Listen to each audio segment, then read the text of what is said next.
श्री कृष्ण गोविंदे हरे मुरारे, हे नाथे नारायण वासुदेवाय। राधे राधे दोस्तों, आप सभी का श्रद्धा ब्लॉग में बहुत बहुत स्वागत है। आज हम आपके लिए माघ मास महात्म्य कथा अध्याय 13 लेकर आए हैं। तो दोस्तों, कथा अच्छी लगे तो प्लीज लाइक, चैनल को सब्सक्राइब जरूर करें।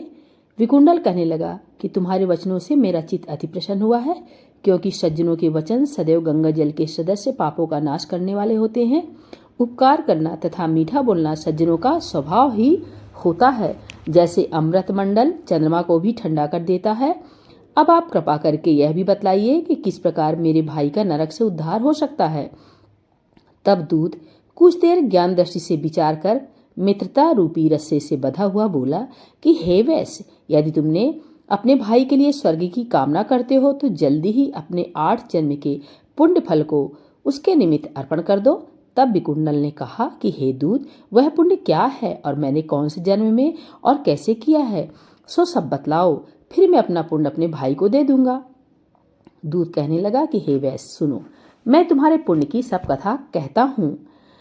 पूर्व समय में मधुवन में शाल्की नाम का ऋषि था। वह बड़ा तपेश्वरी, ब्रह्मा के समान तेज वाला था। 9 ग्रह की तरह उसकी स्त्री रेवती के 9 पुत्र थे, जिनके नाम ध्रुव, शशि, बुध, तार, ज्योतिमान थे। इन 5 ने गृहस्थाश्रम धारण किया तथा निर्मोह, जीतमाय, ध्याननिष्ठ और गुणात्मक ये चारों संन्यास ग्रहण कर वन में रहने लगे। ये शिखा सूत्र से रहित पत्थर और सोने को समान समझते थे। जो कोई अच्छा या बुरा उनको अन्न देता वही खा लेते, और कोई कैसा ही कपड़ा दे देता उसको ही पहन लेते। सदैव ब्रह्मा के ही ध्यान में लगे रहते। इन चारों ने व्रत, शीत निद्रा और आहार सबको जीत लिया। बस चर अचर को विष्णु रूप समझते हुए मौन धारण करके संसार में विचरते थे। ये चारों महात्मा तुम्हारे घर आए। जब तुमने मध्याह्न के समय भूखे प्यासे इनको आंगन में देखा तो तुमने गदगद कंठ से आंखों में आंसू भरकर इनको नमस्कार करके इनका बड़ा आदर सत्कार किया। इनके चरणों को धोकर बड़े प्रेम से तुम इनसे कहने लगे कि आज मेरे अहो भाग्य है, आज मेरा जन्म सफल हुआ, मुझ पर भगवान प्रसन्न हुए, मैं सनाथ हुआ, मेरे माता पिता, पत्नी, पुत्र, गौ आदि सभी धन है, जो आज मैंने हरि के सदस्य आपके दर्शन किए। सो हे वैश्य, इस प्रकार तुमने श्रद्धा से उनका पूजन किया और चरण धोकर जल को मस्तक से लगाया। फिर विधिपूर्वक इनका पूजन करके तुमने इन सन्यासियों को भोजन कराया। इन सन्यासियों ने भोजन करके रात को तुम्हारे घर में विश्राम किया और ब्रह्मा के ध्यान में लीन हो गए।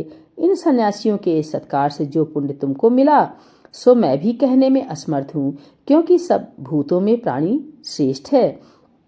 प्राणियों में बुद्धि वालों में मनुष्य, मनुष्य में ब्राह्मण, विद्वानों में पुण्यात्मा और पुण्यात्माओं में ब्रह्मगानी सर्वश्रेष्ठ है। ऐसी ही संगत से बड़े बड़े पाप नष्ट हो जाते हैं।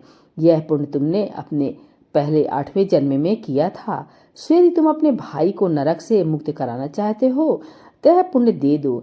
सो दूत के ऐसे वाक्य सुनकर उसने प्रसन्न चित्त से अपना पुण्य अपने भाई कुंडल को दे दिया और वह नरक से मुक्त हो गया और दोनों भाई देवताओं से पूजित किए गए। तब दूत अपने स्थान को चला गया। इस प्रकार वैश्य के पुत्र विकुंडल ने अपना पुण्य देकर अपने भाई को नरक की यातना से छुड़वाया। सो हे राजन, जो कोई इसी इतिहास को पढ़ता या सुनता है वह 1000 गोदान का फल प्राप्त करता है। इति 13वां अध्याय समाप्त। आगे की कथा पढ़ने सुनने के लिए बने रहिए मेरे चैनल में। राधे राधे।